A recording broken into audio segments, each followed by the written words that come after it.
అందరికీ నమస్కారం. నేను మీ Ravi. Welcome to RK media. So, మనం సాధించుకున్న తెలంగాణలో ముఖ్యంగా హీరోలు పోషించేది విద్యార్థులు. సో, నిరుద్యోగులకు ప్రభుత్వాలు ఏ విధంగా న్యాయం చేస్తూ ఉన్నాయి? సో, వాళ్ళకు ఉద్యోగాలు లేక ఇప్పటికే నిరుద్యోగం పెరిగిపోతూ ఉంది తెలంగాణ రాష్ట్రంలో. సో, గత ప్రభుత్వంలో నోటిఫికేషన్స్ ఇస్తామని చెప్పి న్యాయం చేయలేకపోయారు. సో, దానికి ఆల్టర్నేట్‌గా ఈరోజు ప్రభుత్వానికి రేవంత్ సర్కార్‌ని ఈరోజు విద్యార్థులు ముఖ్యంగా అందులో ప్రభుత్వం గెలవడంలో కీ రోల్ పోషించినటువంటి వాళ్ళు విద్యార్థులు. సో, ఒకసారి తెలుసుకుందాం. సో, యాక్చువల్‌గా రేవంత్ సర్కార్ వచ్చినప్పటి నుంచి కూడా కాంగ్రెస్ ప్రభుత్వం వచ్చిన 2.5 సంవత్సరాలనే 1,00,000 ఉద్యోగాలు వేస్తామని చెప్పి రేవంత్ గారు ప్రెస్ మీట్లో చెప్పడం జరిగింది. ఒకసారి మనం ఇక్కడ మహబూబ్‌నగర్ సంబంధించిన లైబ్రరీలో నిరుద్యోగులతో మాట్లాడే ప్రయత్నం చేద్దాం. దేనికి ప్రిపేర్ అవుతున్నారు? మేము డిఎస్సికి ప్రిపేర్ అవుతున్నాం. డిఎస్సి ప్రిపేర్ అవుతున్నాం. సో, డిఎస్సి ఏమైనా కొత్తగా వేసిండ్రా? కొత్తగా వేసారంటే ఒక 5,000 మాత్రమే పాత డిఎస్సికి కలిపి కొన్ని పోస్టులు కలిపి వేసారు. తర్వాత మొత్తం కేసీఆర్ వేసిన పోస్టులు మాత్రము ఫిలప్ చేసిండు. ఆయన వేసిన పోస్టులన్నీ ఈయన మేము వేసినామని చెప్పేసి చెప్పుకోవడమే జరుగుతుంది తప్పితే ఈయన కొత్త నోటిఫికేషన్లు ఏది కూడా వేయలేదు. లాస్ట్ టైం డిఎస్సిలో కానీ గ్రూప్స్లో కానీ కొద్దో గొప్ప 1-2 మార్కుల్లో పోయిన వాళ్ళందరూ మళ్ళీ ఎందుకు ఆశ పెట్టుకొని మళ్ళీ చదువుతారంటే జాబ్ క్యాలెండర్ వేస్తామని చెప్పేసి అనేసరికి మళ్ళీ ఈసారైనా తొందరగా జాబ్ నోటిఫికేషన్ వస్తుంది, జాబ్ క్యాలెండర్ వేస్తారు కదా, 1-2 మార్కులు పోయిన వాళ్ళు మళ్ళీ ప్రిపేర్ అయ్యి తొందరగా కొట్టుకొని వెళ్ళిపోదామనే టైంలో జాబ్ క్యాలెండర్ వేస్తారనే ఆశ పెట్టి సరికి అందరూ మళ్ళీ కూర్చొని చదువుతున్నారు. అయితే అది ఎస్సీ వర్గీకరణ అని చెప్పేసి వివిధ కారణాలు అని చెప్పేసి దాన్ని సాగదీసుకుంటూ 2 ఇయర్స్ కాలం గడిపారు. ఇక్కడ ఉన్నటువంటి వాళ్ళు పెళ్లి చేసుకోకుండా పెళ్ళైన వాళ్ళు కుటుంబం గడవలేక ఆర్థిక పరిస్థితులకు ఇబ్బంది పడి ప్రిపేర్ అవుతున్న వాళ్ళు చాలామంది ఉన్నారు. వాళ్ళ గోస అనేది చెప్పుకోలేకుండా ఉంది.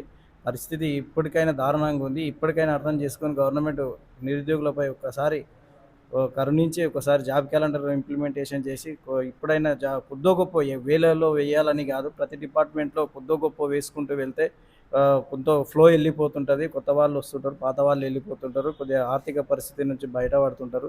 బయట విలువ లేకుండా జాబ్ లేకపోవడం, ఏండ్లు తరబడి చదువుతున్న కొద్దీ బయట విలువ లేకుండా ఎన్నేళ్ళు చదువుతావు అనేటటువంటి పరిస్థితి బయట నెలకొన్నది. అక్కడ బయట వాళ్ళతోటి మాటలు పడలేక ఇక్కడ రూమ్లో రెంటులు కట్టుకోలేక చాలా ఇబ్బందులు పడి స్టూడెంట్స్ ప్రిపేర్ అవుతున్నారు. దయచేసి ప్రభుత్వం ఒక్కసారి కరుణించి జాబ్ క్యాలెండర్ తొందరగా ఇంప్లిమెంటేషన్ చేసి జాబ్స్ చేస్తే విద్యార్థులకు నిరుద్యోగులందరికీ న్యాయం జరిగినట్లు ఉంటుంది అని చెప్పేసి మా మేజర్గా ప్రభుత్వము నిరుద్యోగులను ఏం చేసుకొని మేము ఉద్యోగ రూపకల్పన చేస్తాము. సో, అప్పుడు పేపర్ లీకేజ్లు కానీ అవన్నీ అయినాయి. సో, ఈ గవర్నమెంట్ వచ్చిన తర్వాత మేము 100% ఫుల్ఫిల్ చేస్తామని చెప్పి 1,00,000 ఉద్యోగాలు ఇస్తామని చెప్పి 2.5 సంవత్సరాల్లోనే చేస్తాం. ఇప్పటికీ 2.5 సంవత్సరాల దగ్గరకు వస్తుంది. జూన్ వస్తే 2.5 సంవత్సరాలు గడిచిపోతుంది. సో, వాళ్ళు అసలు నిజంగానే వాళ్ళు 61,000 ఉద్యోగాలు రూపకల్పన చేసినామంటారు. అందులో వాస్తవం ఎంత ఉందంటారు? అసలు అందులో 5,000 తప్ప వీళ్ళు వేసినటువంటి డిఎస్సిలో కలిపినటువంటి 5,000 పోస్టులు తప్ప మిగతా అన్ని కేసీఆర్ వేసినటువంటి పోస్టులే. ఆ పోస్టులు కేవలం వీళ్ళు పత్రాలు ఇచ్చారు, అపాయింట్మెంట్ ఆర్డర్స్ ఇచ్చారు అంతే తప్పితే మొత్తం దాని యొక్క ఆర్థిక శాఖ ఆమోదం పొందింది కేసీఆర్ హయాంలోనే. ఎగ్జామ్స్ సగం పెట్టేసింది కూడా కేసీఆర్ హయాంలోనే.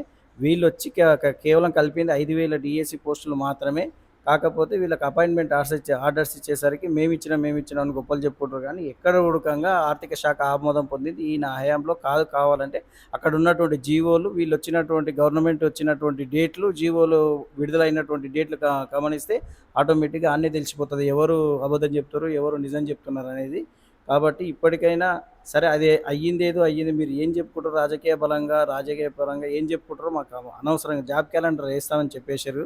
జాబ్ క్యాలెండర్ ఇంప్లిమెంటేషన్ చేసి తొందరగా కొద్దో గొప్ప పోస్టులు కొన్నో గొప్ప వేస్తే కొంత ఫ్లో వెళ్ళిపోతుంది. ఇప్పుడు మీరే అన్న 2.5 సంవత్సరాల్లో కంప్లీట్ అయ్యేసరికి మరో 40,000 పోస్టులు కలిపి మొత్తం 1,00,000 ఉద్యోగాలు ఫిలప్ చేస్తామని చెప్పేసి ఆ 2.5 ఏళ్ళు కూడా కంప్లీట్ అయిపోతుంది. దయచేసి ఈ అసెంబ్లీ సమావేశాల్లో అయినా ఒక నిర్ణయానికి వచ్చేసి జాబ్ క్యాలెండర్ ఇంప్లిమెంటేషన్ చేసి దాన్ని ముందుకు తీసుకెళ్తే నిరుద్యోగులందరికీ మంచి చేకూరుతుందని ఒక భావన.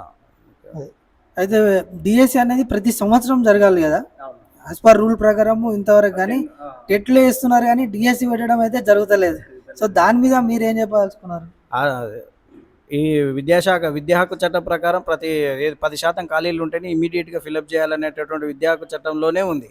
అటువంటి ఆ విద్యా హక్కు చట్టాన్ని నీరుగార్చి వాళ్ళకు వీలున్నప్పుడు వేయడం చూస్తున్నారు అంతే తప్పితే అక్కడ ఉన్నటువంటి పరిస్థితిని, అక్కడ ఉన్నటువంటి టీచర్స్ని వాళ్ళు సదురుకుంటున్నారు అంతే తప్పితే రేషనలైజేషన్ చేసుకుంటూ దాని కాలని ఎలదీస్తున్నారు.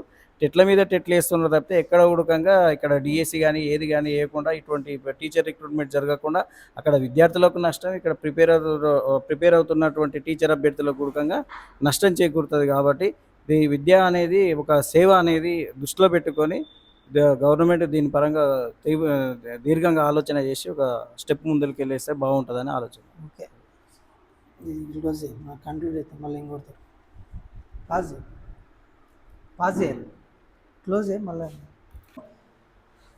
నమస్తే బ్రదర్, మీ పేరు? నా పేరు విష్ణు. విష్ణు. సో కాంగ్రెస్ ప్రభుత్వం వచ్చిన తర్వాత, సో తెలంగాణలో గత ప్రభుత్వాన్ని తీసుకొచ్చిన తర్వాత, ఈ కాంగ్రెస్ ప్రభుత్వం ఆల్టర్నేట్గా వచ్చిన తర్వాత, సో 1,00,000 ఉద్యోగాలు 2.5 సంవత్సరాలనే వేస్తామని చెప్పి విద్యార్థులకు నిరుద్యోగులకు హామీ ఇవ్వడం జరిగింది. సో నిజంగానే 1,00,000 ఉద్యోగాలు వేసిరా అసలు ప్రభుత్వం? ఇప్పటి వరకు అయితే ఏమీ వేయలేదు. సో మేము కూడా తొందర వేస్తే బాగుంటుందని అనుకుంటున్నాం. సో ఇప్పటి వరకు 61,000 ఉద్యోగాలు భర్తీ చేసినామని చెప్పి చెప్తా ఉన్నారు. సో దాంట్లో నిజం ఎంతవరకు ఉంది? నాకైతే ఎగ్జాక్ట్ నెంబర్ తెలియదు. కాకపోతే లాస్ట్ కేసీఆర్ సార్ టైంలో ఉన్న నోటిఫికేషన్స్ అని అయితే ఫిల్ చేశారు వాళ్ళు. సో వీళ్ళు వచ్చి అంటే న్యూగా నోటిఫికేషన్ అయితే ఏది ఇవ్వలేదు ఇప్పటివరకు.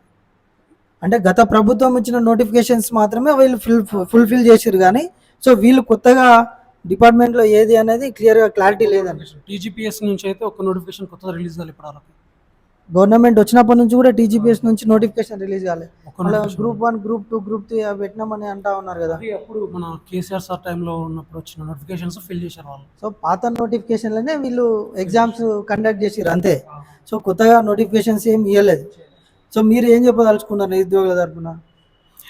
ఏం లే, అంటే వాళ్ళు చెప్పిన విధంగా తొందర ఇస్తే సో మేము కూడా చదువుకొని మా లైఫ్లు కూడా స్టార్ట్ అయితే తొందర అని అనుకుంటున్నాను.